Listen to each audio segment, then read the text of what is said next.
बिहार विधानसभा चुनाव से पहले एनडीए में सीटों के बंटवारे को लेकर हलचल तेज हो गई है।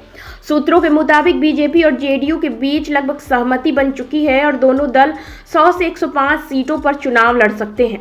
लेकिन चिराग पासवान की पार्टी लोक जनशक्ति पार्टी ने 40 सीटों की मांग कर दी है, जबकि उसे आधी सीटें ही मिलने की संभावना है। बाकी सीटें जीतन राम मांझी की हम पार्टी और उपेंद्र कुशवाहा की राष्ट्रीय लोक मोर्चा को दी जा सकती है। अगर मुकेश सहनी की वीआईपी पार्टी महागठबंधन छोड़कर एनडीए में शामिल होती है तो पूरा समीकरण बदल सकता है। वहीं 2020 के चुनाव में बीजेपी 74 और जेडीयू 43 सीटें जीत पाई थी, लेकिन जेडीयू इस बार 100 से कम सीटें लेने को तैयार नहीं है। वहीं बीजेपी छोटे दलों को भी साधने की रणनीति पर काम कर रही है।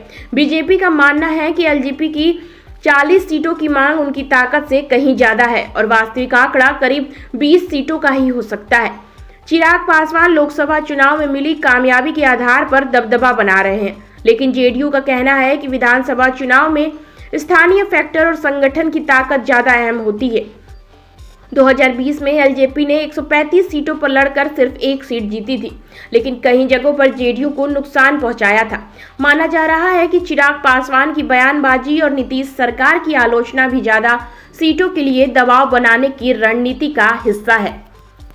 बाकी अन्य खबरों के लिए देखते रहिए शेष खबर।